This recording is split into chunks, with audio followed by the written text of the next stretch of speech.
to make sure there's plenty of clearance between power lines and tree branches. And there are a lot of branches to be cleared after yesterday's windstorm.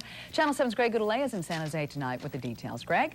Well, Turtle and the Juices will have back on out here. Yesterday, the power was out to about 8,100 homes in the Bay Area. Most of that power is back on tonight, except a few spot outages up in the area of Aptos along the coast and, of course, up in the Sierras. Those PUC rules that you were talking about could help in the future. They mandate that utility companies cut back trees for about 18 inches around power lines. The old minimum was only 6 inches. Crews spent much of today cleaning up after the last storm and getting ready for next one. PG&E crews were out early, trimming trees, patching power lines that went down during the storm. The power company says it's had an aggressive tree trimming program over the last few years, cutting back more than 3 million trees at a cost of more than $200 million, trimming even more than the new standards. People do not like their trees cut. That's a fact of life.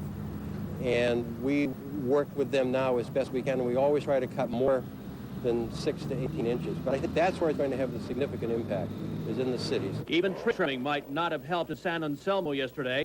High winds kicked debris into electric lines, knocking out power to more than 15,000 homes. And at the Richmond-San Rafael Bridge, where gusts of up to 55 miles an hour blew over a big rig.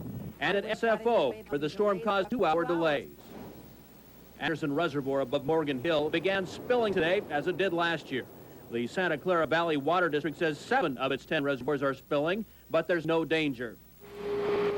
Not the case in the rain-soaked Santa Cruz Mountains, where the hills are alive with the sound of heavy equipment.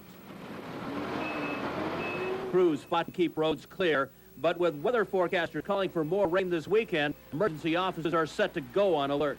We know the creeks are already high, the ground's already saturated. If this 2 to 5 inches of rain comes in as forecast, there are going to be problems. Call now and get sandbagged.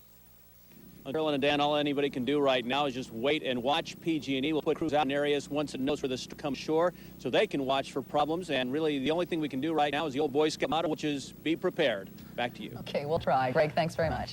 Well, if you're going to the Sierra tonight, you'll find both Highway 50 and 80 open and clear. Chains are not required at this hour, but if you're going to the mountains, you should definitely carry them.